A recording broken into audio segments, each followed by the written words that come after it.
Hello, I'm Betty Swan. Welcome to our show, Wisdom in the Night, where you get help for the tough decisions in your life. Tonight I have a great guest. He's the senior pastor of Every Nation New York City Church and is an international minister. Welcome, Ron Lewis. All right, Betty. Great to be with you. Yeah, you're a guy that I can tell from your bio, you have done a lot with your life. And I want to know all about you. I want to know just your background. Tell me where you came from, all about that. Yeah, well, introducing me as a pastor would have been probably the greatest shock of my life many years ago. I grew up in an extremely secular family that was, we had, in essence, we were part of a synagogue, and we would go occasionally, as Jewish people in the South would, we would occasionally go to the synagogue, and I was learning a little bit of Hebrew, a little bit of the Bible. Then my parents split ways, and we just, in essence, as a family, became agnostic. When I was 15 years of age, a lady up the street actually gave me a Bible, and I never touched it, never read it. I thought, that's a holy book. I wouldn't know what to do with it. And remarkably, though, when I went off to college as an 18-year-old, I stuck that Bible in the back of my car thinking I might need it as a literature book, and it might save me $20, you know, which the Bible... That's great. That's right. Really actually being an entrepreneur, kind of. Well, maybe being thrifty. And when I got in my dorm room, for some reason, I'm unpacking everything, and I began to open it up, and a nice note fell out from 3 years prior when this great, sweet woman up the street gave me this Bible. Yeah. She wrote me a very pleasant note. I read it, and then I found a $5 bill in there also. She gave me $5 for a cup of coffee. And I looked around a little bit more. I hoped I might find a 20 or a 50 in there. And I didn't, but I began to read the Bible, and it was most amazing. What made you start reading the Bible? I don't know. I think I consider myself open-minded. Even though you're an agnostic, yeah, you're interested in reading the Bible. Well, I consider myself open-minded. I'd read a lot of poetry and philosophy and things from a lot of religions, but I never knew the Bible. And I had a taste of that as a child. In the synagogue. We would read the Torah, or the 5 books of Moses, 5 books of the law. And I was being drawn. And as I began to read the Bible, in particular the New Testament, it was in that period of time, I was a freshman, really going to ramp up my partying and hedonistic lifestyle. And I had an encounter with Jesus Christ in the Gospel of Mark. And I became a believer. What does that mean? Well, first off, the Gospel of Mark is one of the 4 Gospels: Matthew, Mark, Luke, and John. In the New Testament. Yeah, in the New Testament. And as I was reading the life of Jesus, there was something that began to just yearn in my heart to know Him personally. And I just really had a belief that Jesus was connected with God the Father as His Son, and He was sent into humanity to live a life I couldn't live. And then He died a death I should have died, but He did it in my place. And then 3 days later, He was raised from the dead and witnessed by more than 500 people. Okay, now wait a minute. So you're an agnostic, didn't believe any of that, didn't see any need for the Bible, and something changed. Yeah. And you suddenly wanted to know all of it. Yeah. Was somebody praying for you, do you think? Probably a lot of people were praying for me. Now, I wasn't an antagonistic atheist. I didn't have a chip on my shoulder against Christians. I just never really met Christians, and I'd never been to church, so I'd never seen anything that was real to me. But when I was reading about Jesus, how He would care for the poor, how He would touch children, empower women, how Jesus would turn over the money, He wouldn't tolerate religious hypocrisy. He was loved by the sinners, yet hated by the religious. I thought, here's someone that I can relate to. And not only that, but He was God, and He is God. So Jesus, He just came and He was incarnated in a little baby's flesh, and yet He had all the vulnerabilities of a baby, yet He had the authority of the Son of God, where He could command the elements, He could make the wind stop, He could stop the storms, He could open blind eyes, He would stop funerals, He would go on a boat ride one way with His disciples, and He would walk on the water back another way. Amazing. He did all these things. Amazing. And all of those things pointed to who He was, that He was the Messiah, that the Jewish people were longing for and expecting. So what I found in Jesus is not a religion. I found a relationship with God, changed my heart, changed my life, changed my destiny. Well, I want to ask you something. Do very many Jewish people believe in Jesus today? Do you find that they are? Yeah, I mean, I think really considering the fact that Christians have done many things that would dishonor Jewish people and Right. their precious faith, there would be no Christianity without Judaism. And so there's a bad disconnect there. There's one that we need to work on healing, and that's something that I do here in New York City as the director of the Christians who are United for Israel. We esteem the Jewish people. Without the Jews, there would be no Bible, there would be no prophets, there would be no covenants, there would be no hope, there would be no Peter, Mary, Paul. There'd be nobody. Right. So the Jews have given us salvation through Jesus, and Jesus himself was Jewish. Well, could I ask you a question I've always wanted to know? How could God of the universe, who could have picked anywhere in the world to start all of this, picks this little do-nothing country that is so tiny it's a blip on a map of the Middle East, and yet most of the world was going on in the Greek and Roman world? Yeah. How could God do that and make it all happen so big all of time is measured by his birth and death? Yeah, and that's a great question, and I don't know that I can give an authoritative answer, but I will say a couple of things. Is one, God chooses the nothings and the nobodies of the world to confound those that are somebody and something. So God chose the meek, the mild, one of the lowest geographic areas. And it was a total fulfillment of several prophecies that were spoken multiplied hundreds of years prior to when Jesus came, that every Jewish person would have known that the Messiah would be born in Bethlehem, and the Messiah would be the offspring of David, which Jesus was. The Messiah would be royalty, and the genealogies of Jesus, which the genealogies to us may not mean that much, might give us a sense of esteem if we find out that there's somebody important in our background, in our lineage. But for that generation, the genealogy determined your inheritance, determined your birthrights, and so many other things. And it was in that genealogy that Jesus was placed in a family line through the father, through the mother, that both aligned with David, the beloved king. And all the prophecies pointed to this Messiah would be the offspring of David, and much more would be born in Bethlehem, and so many other prophecies that would point to Jesus. But more than the prophecies was the lifestyle. He never sinned, was the death of Christ, that he took our place on the cross, and his resurrection, that God would not let his son undergo decay, and God raised him on the third day. And it was through that resurrection that even the doubters became, like Thomas, became believers, and people like me have been so impacted. So to date, more than 2 million Jewish descendants have become followers of Jesus, and that they don't find that to be a conflict or betraying their heritage. Matter of fact, someone like me, I now appreciate my heritage much more than before I knew Jesus. So now, do they still call themselves Jewish? Many do. Many still call themselves Jewish, Messianic Jewish, completed Jews. There's a lot of labels for that, or names for that. But for people like me who are so secular, I just identify with being a follower of Jesus Christ. That's what you say. You don't say I'm a Christian. You say I'm a follower of Jesus Christ. That works for me. Well, great. Yeah, it does. I don't think there's a rule. I had a lot of problems with Christians who said they were Christians, but in reality, they weren't. Right. And they were the ones, I think, a lot of times that caused the most harm for people who are seriously seeking God. They became stumbling blocks. All right, I want to ask you about that. There are people watching this show that they're saying, they're shaking their head. Yep, that's why I don't want anything to do with it. Yep, sure. That's what I don't like. So what would you say? This is a show about wisdom. What would you say to a person who's struggling with that? Yeah. Saying, I like Jesus, but I don't like some of the people I've seen that say they're one of his followers.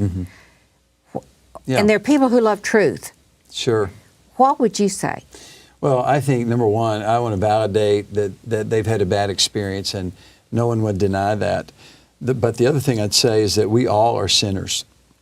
And sinner just means missing the mark. that we have acted irrationally, we have violated God's commandments, we've done the wrong thing, and we all need a Savior because of our sin. And so all of us are just like the hypocrites that we hate. We're all hypocrites. We've probably all been a hypocrite, haven't we? Well, exactly. And it was people who called themselves Christians who would look at me and call me names like Jew boy, kike, various names and things like that. And as a younger child, I didn't really even understand what's the big deal. We're all in this world together. No one's better than the next person. And the more I began to grow up, and then when I actually met God and God had mercy on me, I began to see that, you know what, everyone wants to take out their frustration on someone because of their own dissatisfaction with themselves. And if we all just look in our own hearts, we are wicked in our hearts, that we're broken. We have violated the law of God, and so we're falling apart on the inside. And here we are in the city that's probably one of the most self-medicated cities in the world. We're trying to fix something that's broken in the wrong way. Yeah. Well, now, how did you end up here in New York doing this? What got you here? Sure. Well, that's what happened at 9/11 for me. At 9/11, I was watching this terrible thing that was happening in the city and being traumatized. Where were you? North Carolina. Oh, North Carolina. Raleigh-Durham, North Carolina. And I was pastoring a church, Kings Park International Church. I was watching the news, and I get a phone call from my friend Rice Brooks in Nashville, Tennessee. And he said, would you join me in New York City? And I did not want to do it. I wanted to just sit there on my sofa, watch the news, and pray for our nation. But on the inside, I knew I needed to get off the couch, get in my car, grab a few friends, some other pastors and colleagues, and we came into New York City on 9/13. One of the first people we met was an NBC producer, a woman who did the news for Brian Williams. Mm-hmm. And she looked me square in the eye and she said, I said, what can we do to help your city? She told me what I would have never expected to hear from someone in national media. She said, we need more churches in this city. And is that right? Yeah. What did you think when you drove into town and you saw that smoke? It was devastating, and yet it was interesting. I was so depressed, as were so many Americans. And I was in my SUV driving in. All the flights were shut down, if you remember. None of us were flying. Drove in, and it was nighttime, headed across the George Washington Bridge, and I looked downtown, watching the smoke rise up. And I heard the voice of God say, out of these ashes, I will build a great church. And what I knew that God was saying in my heart, not that I would be starting a great church, but His people would rise up and be voices and hands and feet for healing and hope in a devastating situation. And it's out of that devastation that the people of this city rose up, those who were Christians and those who were not Christians. I mean, everyone rose up to do good, but in particular, the church rose up, and now many people have become followers of Jesus through helping and giving their life away instead of wanting to get in the city and accumulate more and running that rat race. Were you married at the time and moved here? What? Yeah, I was going through that was my own 9/11 when that was really? I was going through a very dark season of my life when my marriage of 18 years was blown up in that season. And it was devastating to me and my family and my 4 sons, and we were all going through a dark season together. So here I was going through the darkest season of my life in the darkest place on this America. Planet. Right. Very dark story here, and yet God was redeeming and restoring my life, my family, and this city in that season. So 2002, 2003 was all about redemption and restoration in my life as it was in the city. Well, let me ask you another thing then. There's people watching this show, there's men watching this show right now, and their life has blown up in a marriage for maybe reasons beyond their control. Sure. It blew up. How did you manage to raise 4 fine sons? Well, thank you. And I appreciate you saying that. They are, well, the first thing is really the grace of God. The second thing is I chose that I don't know what's going to happen in my life or my future or my sons. But there was one thing that I was committed to, and I would never lose a relationship with them. I don't care what they did. I'm not going to lose them. And I fought for them to have ongoing presence, be their dad, raise them, and it was quite a sacrifice in that season. Yeah, because they're used to the dad being at home every day, Yeah. every day, and all of a sudden everything changes and you've got to maintain Right.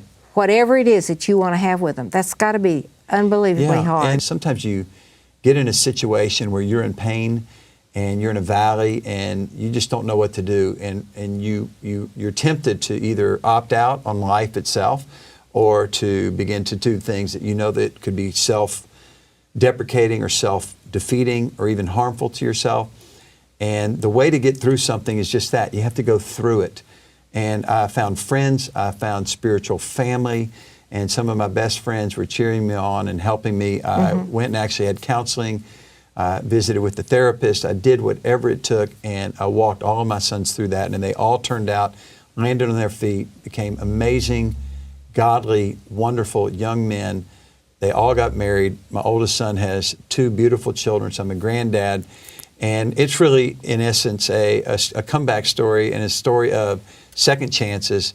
I got married on Park Avenue in December of 2004 to the most amazing, incredible woman, Lynette. And she helped me to really raise my sons and complete them and bring them to their finish line in their young adulthood. Well, what would you say has been a challenge that you've encountered in all of that? What's been maybe the hardest thing you've gone through with those boys? Or You know, I think the greatest challenges a lot of times are internal, where I just feel I would have feelings of I just can't measure up, and does anybody really want to hear from a divorced minister from the South? Would I really be able to, in essence, like be both a mom and a dad to my sons? I would find myself staying up late at night making sandwiches, doing laundry, doing these things that I wasn't quite that good at. And we laugh about it now. We look back, they said, "Dad, you made the same thing just about every night. You threw a piece of meat on a pan, you put a little olive oil in it, you wilted some spinach, you kind of made some spinach, and you gave us that kind of dinner every night." It was real quick, but... Now, wait, let me ask you about these boys. Yeah. Tell me, now someone told me that you had some kind of a tragedy or something happened with one of your boys? Well, years later, and this is going way down the road, and this was only 3 years ago. Oh, okay. That my third son, out of my 4 sons, my third son was one of these kind of guys that was just, everybody liked him. He never did anything wrong. He was just a precious, solid, wonderful young man. And he was in his junior year, going to go into his senior year in the summertime. He had just returned from a missions trip in Tanzania, doing both humanitarian and sharing the gospel, the good news of Jesus. Great kid. And he came back with multiple nosebleeds, and we found out when he returned that he had a very rare form of sinus cancer that was the size of a tangerine in the base of his skull. Oh my gosh. And it was killing him. We immediately pulled him out of school, checked him into UNC hospitals, and he got in with a great surgery and radiation and oncology team. And he was, after 6 months of multiple radiation, chemotherapy, and 3 surgeries, he was cancer-free. He went back to school. He graduated on time through just the grit and determination that he's going to do this. Fell in love with the love of his life. They ended up, he got a great job. They got married. Cancer came back, and 9 months later, he passed away. How many? 9 months after that, it returned. Oh, my. So it was 3 years from the start to his passing. And we thought he was going to win and beat that. So we had to, as a family, walk through another valley. And, you know, life isn't, especially the Christian life, is not all ups and ups. It's ups and it's downs. And we cannot predict what's going to happen to us. We think that we're the master of our own destiny until we hit something that is completely beyond our control, and we don't know how to manage it or take hold of it. That's when you need a community of believers. Definitely. We always need that. Because they can be there for you. And Absolutely. and I say believers because they know the Word of God. Oh, and the yeah. Word of God is so powerful. Individual sentences in it are life-changing. Definitely. And if you have that to hold on to. So you went through that. Are you okay? Did you survive it? I don't know that I'll ever be okay, but yes, I survived it. And, life moves on, and I'll forever and always love and miss that son. It's like an amputation. Mm-hmm. You'll forever miss that part of you that was cut off. Mm-hmm. But the rest of your body moves on. In my heart, I'm satisfied to know that even though it did not turn out the way I was asking God, I am deeply satisfied to know that God's plan prevails, that God has never let go of me or the rest of my family, and He's the one who's brought us through this, and we will see our brother or son, Jordan, on the other side. We will see him and be united with him. And have all of eternity with Him. Absolutely. Which is longer than this life. Well, this life is just a dress rehearsal, if you will. Mm-hmm. It's real, but it's not the ultimate. There's an ultimate life to come that is with God, where there are no tears, where the lion and the lamb lay down together, where there's no pain, no sorrow, where we really do function the way God designed us to originally function, without sin, without the presence or power of sin, and fortunately without the penalty of sin. But that's because you have this relationship with Jesus, It right? really is. I mean, the relationship with God is the bedrock. That determines it, right? Absolutely. And for me, it makes the most sense, and it also, I feel the presence of God on a daily basis. That doesn't make me perfect. It makes me actually needy. I need someone beyond myself to help me to manage and take authority over my life, which somebody includes who's really there, even though you can't see Him. Oh, absolutely. I mean, God is always with us. But you know it because you can sense it. I can sense it, yes, absolutely. And when you read the Bible, you see that God is near to those who are broken in heart. God cares about every single person that He created, that Jesus died on the cross for us to demonstrate His love, that He overcame all sin, sickness, disease, and everything else. And He said, I freely give this to you.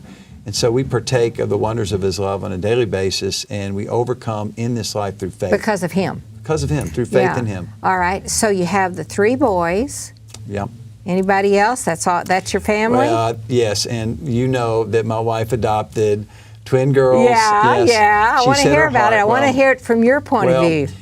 You know, when I so fell in love with my wife, and she told me that she wanted to have children. She had never been married, never had children. And she was 40 when we got married. And so I thought, this woman who's held out that long deserves everything that I can possibly give her to make it the way she wants it, That's as well as me. And she really weighed in and put her faith and her energy into our household, living the life that I live, traveling, sharing Jesus everywhere, starting churches, starting orphanages, doing humanitarian work. She gave it her heart and soul, and most importantly, she really helped me bring up my sons to be amazing young men. So she stepped in and did a really good job with them. Awesome job. She's been a great stepmom, a great wife, and then she expressed to me how much she wanted to have her own children, and in particular, the longer we were married, it became clear she didn't just want to have children; she wanted to have a girl, and then somehow it morphed into twin girls. And that's exactly what happened. Yeah. So women know how to work their husbands. I hate to tell you that. Well, Lynette was always forthright. And here's one thing I like about my wife, is that she doesn't speak in parables. There's not a mysterious element. She is straight up with me. She's a New Yorker. She's worked in the corporate world, and she's had many partners that she's reported to, many strong men, and she's had strong men report to her. And one of the things that she does is she tells me exactly how she feels, and even if it's not something I want to hear, she doesn't carry that into the next day. So it's made for a great marriage. So she told me straight up, I want to have a baby. When we found out she could not, we got into the adoption arena, and we put ourselves out there for a potential adopters. And amazingly, even at our age, we didn't even know that would be possible. But the way it all worked out, on Christmas morning, 2 little twin girls were born outside of a city called Bethlehem on Christmas. In the U.S.? Yeah, in the United States, in another state. But it was like a miracle, almost a magical moment.